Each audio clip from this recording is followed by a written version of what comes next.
think when I was, 5 or 6 or something. I thought I was insane. It was just strange. Because it was clear that other people did not, their mind wasn't exploding with ideas. It was like, and strange. I don't think you'd necessarily want to be me. People would like it that much. It's very hard to turn it off. It's like a never-ending explosion. All the time.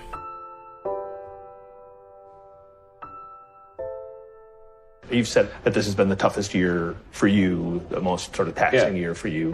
Like, why? Well, I mean, Tesla really faced a severe threat of death due to the Model 3 production ramp. Essentially, the company was bleeding money like crazy, and just if we didn't solve these problems in a very short period of time, we would die. And it was extremely difficult to solve them. How close to death did you come? Within single-digit weeks. 22 hours a day, or like how many I hours? was working, so 7 days a week, sleeping in the factory. I worked in the paint shop, general assembly, body shop. You ever worry about yourself imploding? Like it's just too much? Absolutely. No one should put this many hours into work. This is not good. And people should not work this hard. They should not do this. This is very painful. Painful in what sense? It hurts my brain and my heart. It hurts. This is not recommended for anyone. I just did it because if I didn't do it, then good chance Tesla would die. What was your biggest failure, and how did it change you? We almost did die at SpaceX, actually. So I budgeted for 3 flights. I mean, technically, I did have a plan where I had the money from PayPal. I had like about 180 million from PayPal. And I thought, I'll allocate half of that to SpaceX and Tesla and Solar City, and that should be fine. I'll have 90 million, like just lots, But then what happened is things cost more and took longer than I thought. So I had a choice of either put the rest of the money in or the companies are going to die. And it's like, so I ended up putting all the money in and borrowing money for rent from friends. When we started Tesla, I thought maybe our chance of success was 10%. That's not a lot, considering you invested a lot of money in the company. Well, I mean, I can tell you my original plan was, I thought, okay, I had like $180 million from my portion of the sale of PayPal, and I thought, if I invest half of that in creating these companies, then I still have the other half, which will be fine. Yeah. But of course, that's not how it worked out. We used up all you invested 100 million, then still needed more money, and then there was the big recession of 2008 and 9, and in the end, I had to invest everything, and I was borrowing money from friends to pay the rent. You were on the edge of actually I didn't even own a house. Were you a little naive when you thought I can easily build an electric car and a rocket? I didn't think it would be easy. Like I said, I thought they would probably fail. But creating a company is almost like having a child. So it's sort of like, how do you say your child should not have food? So once you have the company, you have to feed it and nurse it and take care of it, even if it ruins you. Yeah.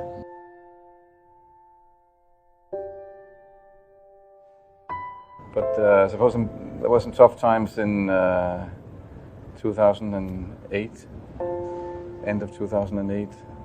How did you get through that period of crisis? Yeah. Can we just break for a second? Sure, of course. You want to wait a little while? Yeah, sure hope it was worth it. Sure hope so. Pardon me? Sure hope it was worth it. If you have an advice to the young people globally who want to be like Elon Musk, what's your advice to them? I think that probably they shouldn't want to be. You? I think it sounds better than it is. Yeah, it's not as much fun being me as you'd think. There's definitely, it could be worse for sure, but it's, I'm not sure I want to be me. Depending upon how well you want to do, and particularly if you're starting a company, you need to work super hard. So what does super hard mean? Well, when my brother and I were starting our first company, instead of getting an apartment, we just rented a small office and we slept on the couch. And we showered at the YMCA, and we're so hot up we had just one computer. So the website was up during the day, and I was coding at night, 7 days a week, all the time. And I sort of briefly had a girlfriend in that period, and in order to be with me, she had to sleep in the office. So work hard, like every waking hour. That's the thing I would say if you, particularly if you're starting a company. Just work like hell. I mean, you just have to put in 80 to 100 hour weeks every week. And then a lot of work. All those things improve the odds of success. I mean, if other people are putting in 40-hour work weeks and you're putting in 100-hour work weeks, then even if you're doing the same thing, you know that in 1 year you will achieve what they achieve. You will achieve in 4 months what it takes them a year to achieve. Trying to build a company and have it succeed is like eating glass and staring into the abyss. I mean, what tends to happen is it's sort of quite exciting for the first several months of starting a company, and then reality sets in. Things don't go as well as planned. Customers aren't signing up. The technology or the product isn't working as well as you thought, and then that can sometimes be compounded by a recession, and it can be very, very painful for several years. So I think, frankly, starting a company, I would advise people to have a high pain tolerance. When you had that third failure in a row, did you think, I need to pack this in? Never. Why not? I don't ever give up. I mean, I'd have to be dead or completely incapacitated.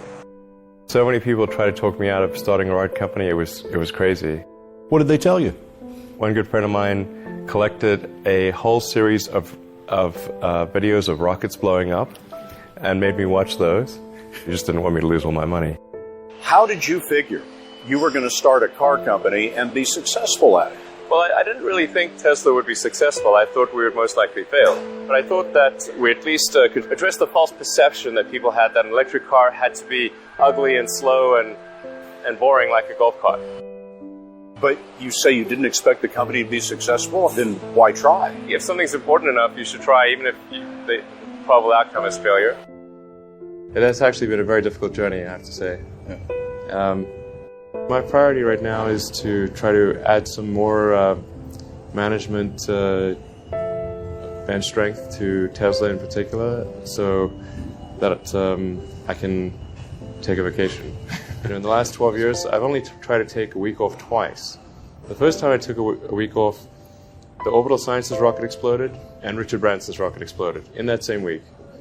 Second time I took a week off, my rocket exploded. The lesson here is don't take a week off. You know, there are American heroes who don't like this idea.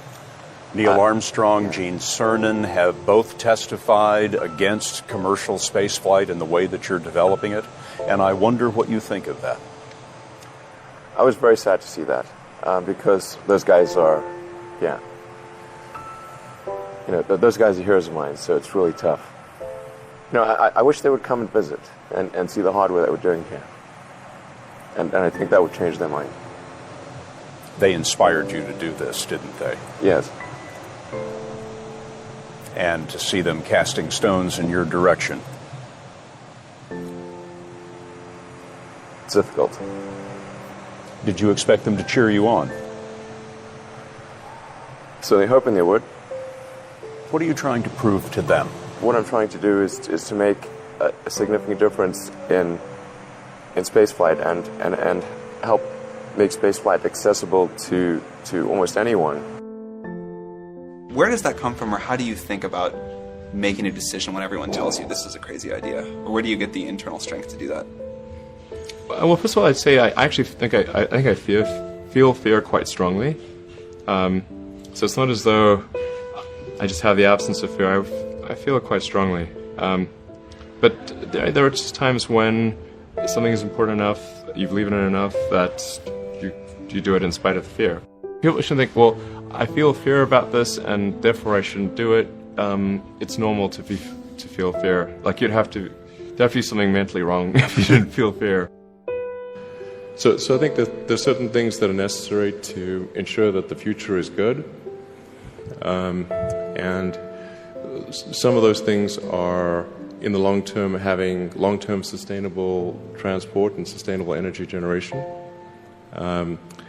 And to be a spacefaring civilization, and for humanity to be out there among the stars and be a multiplanetary species.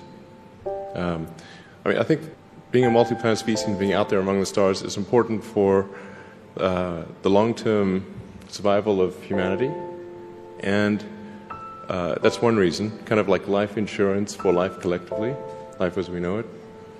But then the part that I find personally most motivating is that it creates a sense of adventure, and it makes people excited about the future. If you consider two futures, one where we are forever confined to Earth until eventually something terrible happens, or another future where we are out there on many planets, maybe even going beyond the solar system, I think that second version is incredibly exciting and inspiring, and there need to be reasons to get up in the morning. There's a lot of terrible things that are happening all over the world, all the time. There are lots of problems that need to get solved. There's lots of things that are miserable and kind of get you down. But life cannot just be about solving one miserable problem after another. That can't be the only thing. There need to be things that inspire you, that make you glad to wake up in the morning and be part of humanity. That's why we did this.